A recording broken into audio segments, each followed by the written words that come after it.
आजकल के दौर में लोग इतना बेरहम होते जा रहे हैं, जिसकी सोचने के बाद, जिसको सुनने के बाद हर कोई इस बात को की निंदा करने लगता है कि आखिर ज़माने को हो क्या गया है। दरअसल गलती इस ज़माने की नहीं है, बल्कि यहाँ पर रहने वाले लोगों की है। एक सबसे पवित्र रिश्ता, एक अटूट बंधन जो माना जाता है, वो पति-पत्नी का माना जाता है। लेकिन इस अटूट बंधन को, इस अटूट रिश्ते को भी लोग जो हैं, कुछ महिलाएँ हैं जो शर्मसार करने के लिए पीछे नहीं हट रही हैं। दरअसल आज जिस सच्ची घटना का मैं ज़िक्र करने वाला हूँ, इसमें एक महिला जिसकी शादी तो होती है, लेकिन शादी के ठीक तीसरे दिन वो अपने 2 प्रेमियों के साथ मिल कर के अपने पति की हत्या करवा देती है। तो जानते हैं कि पूरी वजह क्या थी और पूरा वाकया क्या हुआ था कि आखिर क्यों ऐसी नौबत आ पड़ी, क्यों ऐसा करना पड़ा उस महिला को कि शादी के दूसरे दिन ही अपने प्रेमी को बुला करके अपने पति की हत्या करवानी पड़ी। तो चलिए जानते हैं इस पूरी घटना को सिलसिलेवार तरीके से। नमस्कार, प्रणाम, मैं अविनाश वारदात तक के एक नए एपिसोड में आज इस सच्ची घटना के साथ आप लोगों के बीच में आया हूँ। ये सच्ची घटना उत्तर प्रदेश का एक जिला लगता है मऊ, और इसी मऊ का एक थाना लगता है दोहरी घाट थाना। इसी दोहरी घाट थाना के अंतर्गत एक क्षेत्र है उसरी खुर्द, और इसी उसरी खुर्द का एक गांव लगता है रेयाव गांव। इसी रेयाव गांव का रहने वाला एक परिवार होता है, जिस परिवार का जो मुखिया था वो घनश्याम चौहान होता है। दरअसल घनश्याम चौहान का एक बेटा होता है जिसका नाम लवकुश चौहान होता है। लवकुश चौहान की जो उम्र है लगभग 24 साल के करीब होती है। बीते अभी जो 13 फरवरी था, इसी 13 फरवरी को इसकी शादी होती है। शादी जो होती है वो आजमगढ़ में एक पायल नाम की लड़की से होती है। पायल नाम की जो लड़की है वो आजमगढ़ के छटावर गांव की थी। छठावर गांव की रहने वाली जो पायल होती है, पायल चौहान होती है, इससे इसका रिश्ता तय होता है। बाकायदा इनकी जो 13 फरवरी को शादी बड़ी धूमधाम से होती है। शादी तो धूमधाम से हो जाती है, घर में बहू आती है, और बहू आने के बाद घर में मानो खुशियों की लहर से दौड़ जाती है। इधर जो घनश्याम चौहान है अपने रिश्तेदारों को विदा करने में व्यस्त होते हैं, इधर जो लवकुश चौहान था अपने दोस्तों को पार्टी दे रहा था, शादी से बहुत बेहद खुश होता है। अब ऐसे ही वक्त के साथ साथ शाम होती है और शाम से रात होती है। रात का जब वक्त गुजर जाता है, फिर दूसरे दिन तीसरे दिन बीतता है, तो फिर उन्होंने ये सोचा कि जो उनका गांव में से बाहर एक जो थाना घोसी लगता है, घोसी जो कोतवाली क्षेत्र है, इसी के अमिला का एक क्षेत्र है, चौहानपुरा गांव है। उसी चौहानपुरा में इन्होंने 2 वर्ष पूरे एक मकान बनाया रहता है। दरअसल पहले लवकुश के बारे में जान लेते हैं कि लवकुश करता क्या था। लवकुश जो था वो 18 साल की उम्र में ही उसने अपनी जो घर की ज़िम्मेदारियाँ हैं, उसको सँभालना शुरू कर दिया, और घर की ज़िम्मेदारी को सँभालते हुए गाँव में उसने काम तो पहले ढूँढा, लेकिन काम इधर-उधर किया, लेकिन उससे उसका गुज़र-बसर नहीं हो पा रहा था। अब इसीलिए उसने अपने दोस्तों की मदद ली, और दोस्तों की मदद के सहारे ही वो पहुँच जाता है गुजरात, और गुजरात में वो एक फैक्ट्री थी, उसी फैक्ट्री में वो काम करने लगता है। बाकायदा उसने काम बेहद अच्छे तरीके से किया, वहाँ पे अच्छी खासी उसने कमाई भी कर ली, रकम इकट्ठा कर ली, और इकट्ठा करने के दौरान फिर वो अपने गाँव आता है। यानी कि वो साल 2021 में अपने गाँव आता है, और आकर के वहीं पर जो अमिला क्षेत्र मैंने आपको बताया, उसी अमिला क्षेत्र में उसने अपना घर बनाया, चौहानपुरा जो है। उसी चौहानपुरा में उसने बेहद खूबसूरत एक बहुत सुंदर सा एक अपना घर बनाया, और घर बनाने के दौरान फिर वो उस घर को वैसे ही गृह प्रवेश कराए, और गृह प्रवेश करा के छोड़ दिए, ताकि जो लवकुश चौहान है, जब उसकी शादी होगी तो फिर वो अपनी दाम्पत्य जो जीवन होता है उसकी शुरुआत उसी नए मकान में करेगा। अब इसी को लेकर के दोनों जो पिता और बेटे हैं, ये बहुत ही ज़्यादा सपने सजे हुए थे। बीते 13 फरवरी को जब बेटे की शादी होती है, घर में खुशियों की लहर दौड़ जाती है। बहू विदा करके आती है, और सभी लोग अपने आप काम में मस्त होते हैं। लेकिन अब जो 15 फरवरी को ये जो बेटा है वो उस घर में शिफ्ट होता है अपने नए जीवन की शुरुआत करने के लिए। नए जीवन की शुरुआत तो हो जाती है, 15 तारीख को भी होती है, 16 तारीख, 17 तारीख का वो दिन होता है। दरअसल 16 तारीख की रात को ही जब दिनेश जो लवकुश चौहान है वो सोया रहता है, तब तक अचानक जब रात को जो उसका पति था, यानी कि जो पायल चौहान का, पायल और लवकुश चौहान दोनों सोए होते हैं, लेकिन जब सुबह होती है तो पायल अपने बिस्तर पे लवकुश को नहीं पाती है। जैसे ही सुबह होती है तो फिर उसने अपने परिवार वालों को फ़ोन किया और बताया कि जो लवकुश है वो सुबह से घर पे ही नहीं आए हुए। उसने इंतज़ार किया था, लगभग 1 बजे अपने घर पे फ़ोन करती है, लेकिन जब वहाँ पर उसका पता नहीं चलता है, किसी को जानकारी ही नहीं मिल पाती है कि आखिर लवकुश गया कहाँ? जैसे ही लड़की ने इस बात की जानकारी घर पे दी तो आनन-फानन में जो परिवार के लोग हैं वो इधर-उधर खोजबीन करने लगते हैं। जैसे ही खोजबीन किया जाता है तो फिर पता चलता है कि पास के ही जो एक पोखरा होता है, रेयाव गाँव में ही एक पोखरा था, उसी पोखरे पर जो कुछ लड़के थे वो खेल रहे होते हैं, तब तक उन्हें वहीं पर उस लवकुश चौहान का शव मिल जाता है। शव जैसे ही लोग देखते हैं तो गाँव में हाहाकार मच जाता है, हड़कंप मच जाता है। सभी लोगों से जब ये बातें सुनी जाती है कि अरे लवकुश की बॉडी यहाँ पर पड़ी है, लवकुश की किसी ने हत्या कर दी है। जब इस बात की जानकारी जो घनश्याम चौहान होते हैं, जब उनको जैसे ही मिलती है कि लवकुश चौहान की हत्या कर दी गई है, उनके पैरों तले मानो ज़मीन खिसक जाती है। जो लवकुश चौहान है, उसको देखने के लिए घनश्याम नंगे पैर दौड़ते हुए उस पोखरे के पास पहुँचते हैं। घर में जो माता है, वो भी इस बात को सुनती है, दौड़ते हुए वो भी पहुँचती है। इतने में वहाँ के जो कोतवाली जो दोहरी घाट जो थाना है, जो वहाँ के थानाध्यक्ष हैं, सरोज कुमार जी, वो उनको मौके पर बुलाया जाता है कि यहाँ पर किसी ने हत्या कर दी है।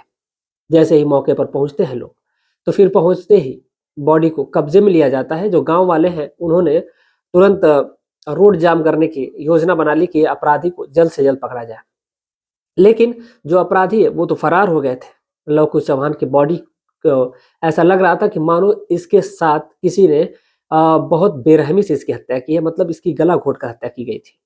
तुरंत बॉडी को पोस्टमार्टम के लिए भेजा जाता है। इधर जो पुलिस है, अपनी जाँच तेज़ करती है। दरअसल जब जांच पुलिस की जो तेज होती है तो फिर इसमें एक नया मोड़ निकल कर के सामने आता है।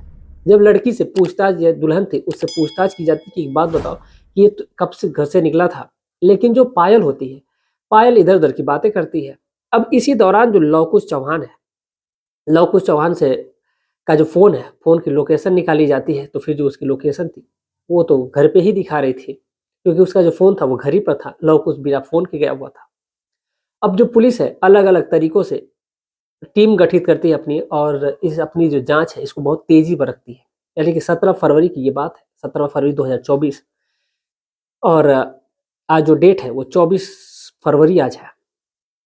जैसे ही पुलिस ने इस मामले का खुलासा करना चाहा, लेकिन तब तक कोई भी इनको सबूत जो है हाथ नहीं लग रहा था। अब पुलिस परेशान थी। फिर जब उसने टेक्निकल टीम का सहारा लिया तो फिर लोकेशन खंगाली जाती है, फिर उसमें से नंबर निकाले जाते हैं। लेकिन नंबर से भी कुछ फ़ायदा नहीं हो पाता है।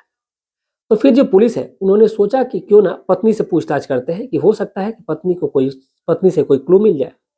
इस पर जो पायल है, पायल से पूछताछ की जाती है तो जो पायल है वो अलग-अलग बार अलग-अलग जवाब दे रही थी। कभी कह रही थी कि उसने जाते हुए नींद में देखा था, फिर कभी कहती है कि उसने देखा ही नहीं था।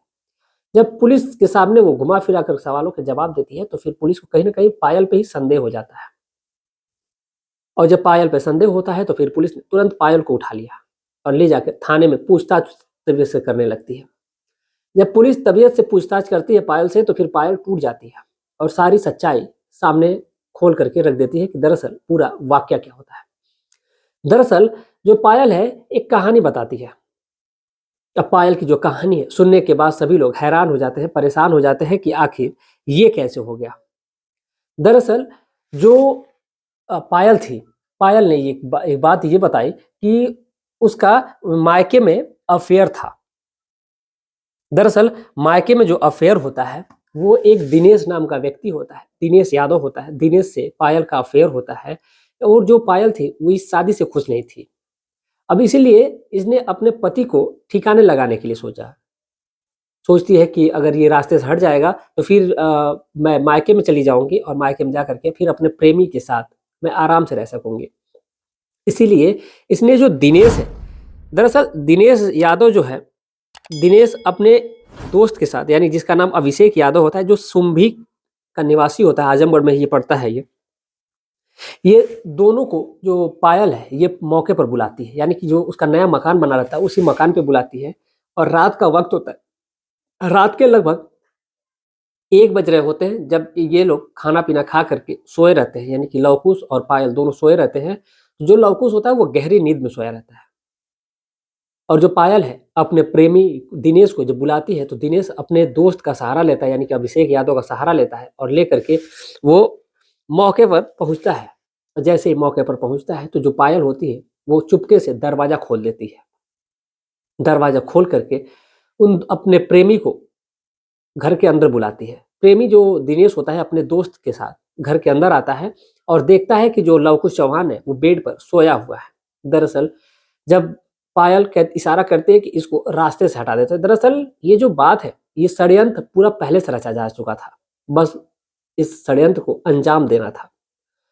अब जो दिनेश चौहान है, अभिषेक यादव है, ये दोनों मिल करके तीनों लोग मिल करके, यानी कि जो पायल थी, दिनेश था, अभिषेक था, ये तीनों लोग मिल करके जो लवकुश चौहान है गमछे से उसके गले को दबा दिया जाता है, जिससे जो लवकुश चौहान है वहीं पर उसकी दम घुटने से मौत हो जाती है, गला घोटने से मौत उसकी हो जाती है।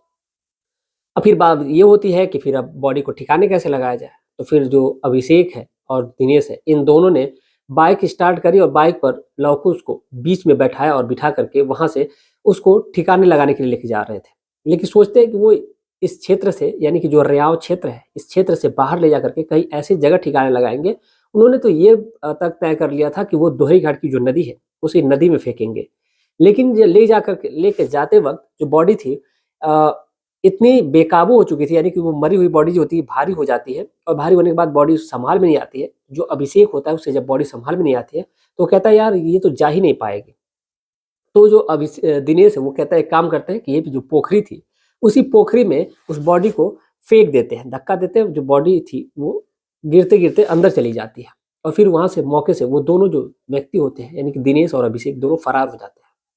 फरार होने के बाद जो सुबह होती है, जो पायल थी, पायल ने अपना अलग नाटक शुरू किया और अपने परिवार वालों को, परिजनों को बताया कि जो लवकुश चौहान है ये सुबह से घर से गायब है और फिर उसका पता ही नहीं है। तब तक इधर जो बॉडी है वो पुलिस को मिलती है।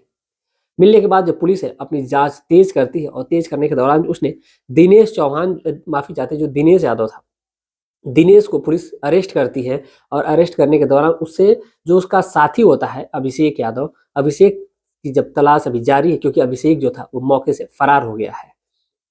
जैसे ही पुलिस को ये पता चलता है, जैसे ही अभिषेक को पता चलता है कि पुलिस इस मामले की जांच कर रही है, फिर वो तुरंत वो फरार है। लेकिन आखिर वो फरार भी होगा तो कब तक हो सकेगा। जैसे ही पुलिस को कोई भी क्लू मिलता है उसकी लोकेशन खंगालेगी। अलग अलग तरीके होते हैं पुलिस के पास, पुलिस अपने पे आ जाती है तो फिर पाताल से भी अपराधियों को निकाल लेती है।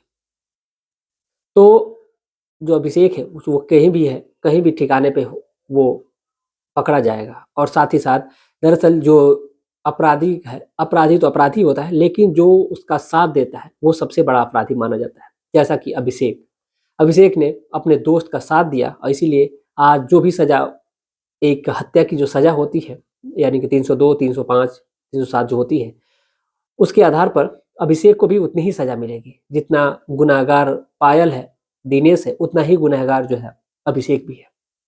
फिलहाल अभिषेक की तलाश जारी है।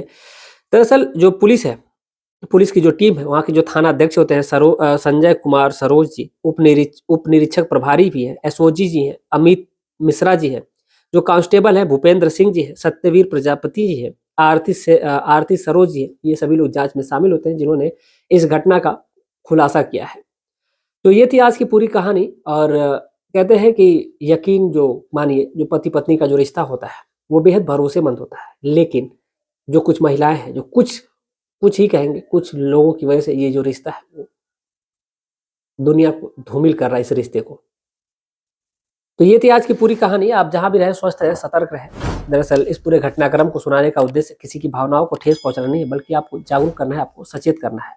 आप जहां भी रहें अपना ख्याल रखें और अपने आस पड़ोस के लोगों पर भी ध्यान रखें ताकि आपका कोई नुकसान ना हो। वैसे नुकसान तो करने वाला अगर चाहे तो आपके पास रहकर ही हो सकता है, क्योंकि जैसा कि इस कहानी में, इस सच्ची घटना में मैंने आपको बताया कि पत्नी ही अपने पति की हत्या करवा देती है। तो वाकई इससे ज़्यादा भरोसा कोई अगर व्यक्ति अपने सबसे ज़्यादा भरोसा करता है तो वो अपनी पत्नी पे, अपने माता पिता पे करता है, अपने परिवार पे करता है, लेकिन वो धोखा भी वहीं से खाता है, जैसा कि लवकुश चौहान के साथ हुआ। फिलहाल जो अपराधी है वो बख्शा नहीं जाएगा, उनको कड़ी से कड़ी सजा होगी। ये जो है वो पूरे गांव की पूरे माता पिता जो होते हैं, पूरे गांव के लोग जो है वो गुहार लगा रहे हैं कि अपराधियों को कड़ी से कड़ी सजा होनी चाहिए और ऐसी महिला को तो जेल से बाहर आने ही नहीं देना चाहिए, बीच चौराहे पे खड़े करके फांसी दे देनी चाहिए। फिलहाल आप क्या कहना चाहेंगे इस घटना के बारे में? अपनी राय कमेंट में जरूर दीजिएगा। जाते जाते वीडियो को लाइक करिएगा, चैनल को सब्सक्राइब करिएगा। मैं अविनाश हमेशा आपका स्वागत करता रहूंगा अपने ही इस वारदात तक परिवार में। चलिए मिलते हैं कल एक और सच्ची घटना के साथ, तब तक के लिए जय हिंद, जय भारत।